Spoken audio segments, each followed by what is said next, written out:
आपने चटाई हटा के देखा तो वहाँ एक सुरंग थी। सुल्तान ने अपने एक सिपाही को सुरंग में उतरने का हुक्म दिया। वो सुरंग में दाखिल हुए और वापस आकर सुल्तान को बताया ये सुरंग तो नबी सल्लल्लाहु अलैहि वसल्लम की कब्र की तरफ जाती है। नाज़रीन अस्सलामु अलैकुम। दोस्तों, आज की वीडियो बहुत खास है और मालूमाती है। आपको एक ऐसा वाक़या बताऊंगा जिसको सुनकर आप हैरान हो जाएंगे, और ये किसी और का नहीं बल्कि हमारे नबी सल्लल्लाहु अलैहि वसल्लम के बारे में है कि आप सल्लल्लाहु अलैहि वसल्लम के जिस्म अतहर को कुछ लोगों ने कब्र मुबारक से चोरी करने की कोशिश की थी, लेकिन अल्लाह ने उनकी चोरी को कैसे नाकाम किया और आप सल्लल्लाहु अलैहि वसल्लम की कैसे हिफाजत की और वो चोर कैसे पकड़े गए, ये सुनने के लिए हमारी वीडियो मुकम्मल देखें। वाक़े के शुरू करने से पहले आपसे गुजारिश है कि एक मर्तबा हमारे नबी सल्लल्लाहु अलैहि वसल्लम पर दुरूद पाक पढ़ लीजिए। एक रात सुल्तान नूरुद्दीन जंगी रहमतुल्लाह अलैह ने इशा की नमाज पढ़ी और सो गए कि अचानक उठ बैठे और नम आंखों से फरमाने लगे कि मेरे होते हुए मेरे आका सल्लल्लाहु अलैहि वसल्लम को कौन सता रहा है। सुल्तान उस ख्वाब के बारे में सोच रहे थे जो मुसलसल 3 दिन से सुल्तान को आ रहा था, और आज फिर वही ख्वाब आया जिसमें आप सल्लल्लाहु अलैहि वसल्लम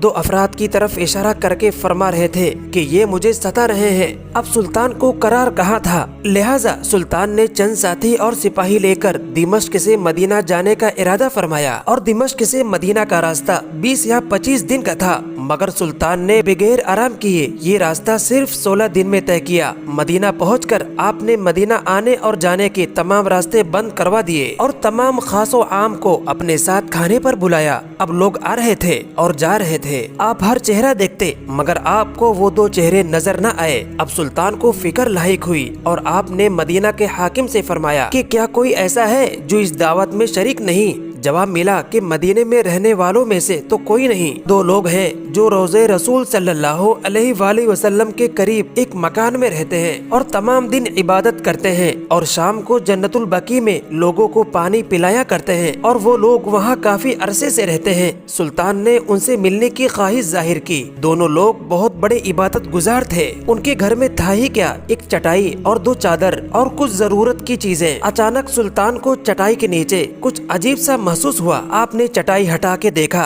तो वहाँ एक सुरंग थी। सुल्तान ने अपने एक सिपाही को सुरंग में उतरने का हुक्म दिया। वो सुरंग में दाखिल हुए और वापस आकर सुल्तान को बताया ये सुरंग तो नबी सल्लल्लाहु अलैहि वसल्लम की कब्र की तरफ जाती है। ये सुनकर सुल्तान के चेहरे पर गैज़ो गजब की कैफियत तारी हो गई। सुल्तान ने दोनों से पूछा कि सच बताओ कि तुम कौन हो।